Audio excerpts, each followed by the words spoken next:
just to give our audience a little bit of understanding, Helping Up Mission, when it started. I know it started years ago. 1885. Okay. Johns Hopkins Hospital is our little sister, started in 1887. Wow, wow.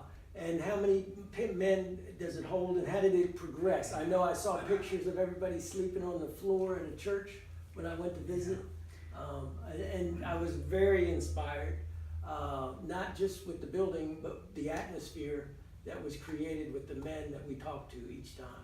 That touched my heart more than I could ever say. I could see that they weren't afraid to be who God called them, or they're learning how to be that way. They were expressive. They were talking about their hurts and their pains, and they weren't afraid to, and they were working their way through it. Yeah. So I kind of opened up a door for you to walk through. All right, okay. So, well, Helping Up Mission started in 1885. A Methodist pastor from over here in West Virginia, not just far across the river there, felt called of God to go downtown Baltimore. And he actually, I think, it looks like history suggests he came really without any support, just the call of God, and that's enough support, isn't it? And he started working with the poor and the needy who were coming in from the port of Baltimore. So a lot of immigrants. Wow. And of course, anybody that was poor and needy, but particularly there was an immigrant population. And so he really started dealing with families and really sort of a church work. But after probably less than 10 years, it really kind of got more of a focus on helping homeless men in particular, who seemed to be the biggest problem at the time.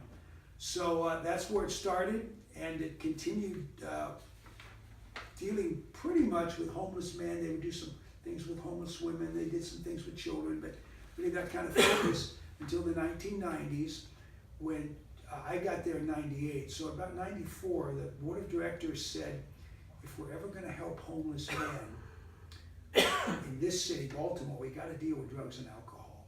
So they came up with the idea of a long-term program.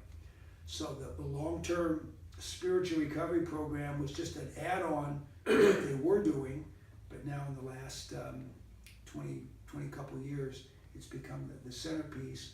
So there will be tonight, if tonight's normal, there'll be 500 men in residence spending the night, almost all of them in long-term recovery, and basically it's a 12-month program. Okay. We have graduates who stay on, and undergraduates, we do have one program is for veterans. The VA, they work with the VA, and we house them, and they become part of our extended family.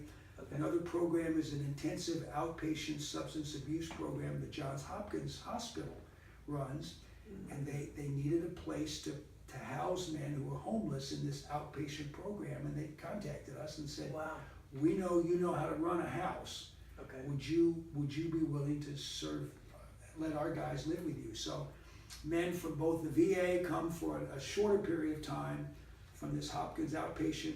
Sometimes they transfer into our program, sometimes they move on. Right. But it's a chance for us to just take what we know and believe and pass it on to some other guys who are sort of coming and going. And then we have overnight guests who just come in just for one night. Right. And a lot of them wind up eventually staying and joining our program, the 12-month residential program. I'll just tell you how God works. How I met Gary is when we first bought the property and we were working on it. A friend of mine said there's a recovery program going this night, and he called and you said, come up and do your testimony. And I had no idea about you. I didn't know about the Baltimore Helping Up Missions, and that was God just led me over there, and that's the only testimony. I did one at Pastor Paul Black's church. Yes. Just last year, but that was my introduction to kind of Frederick and sharing the story.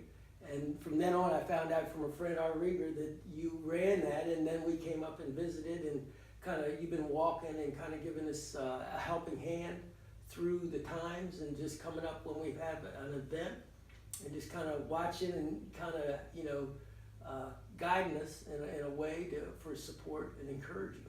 You need a lot of encouragement. Yes, you do. But I will say you've got a wonderful team of great support here.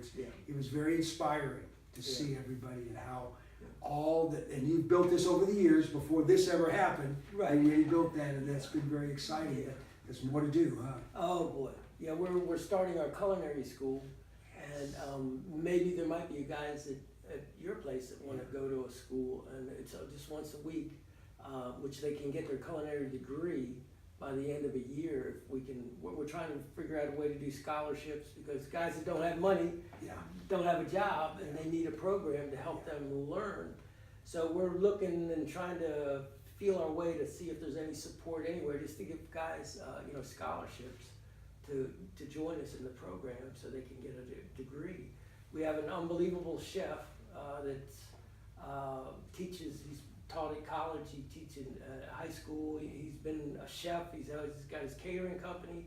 So I mean, God has sent somebody else up unbelievably to help and run this. So that's one thing we're trying to do, and it just doesn't happen overnight. It takes a lot of work to get out there, and I'm kind of the new guy on the block, so everybody's kind of watching to see what this means, and is God involved? Yeah. And how's that work? So it's been a really blessed journey, and I would like to just say I met your wife just last week, and I know she's an important part in your journey, your support, and same with me. Without that key element, Yes. we would have a hard time doing what God has called us to do. So I'm just, I know she works at Montgomery General too. Yeah, site detox nurse. Yeah. Yeah. So that is another area that you guys are really plugged in and really have a view that most people don't get to see and learn from, and how to give advice. You're on the front line. Yeah. So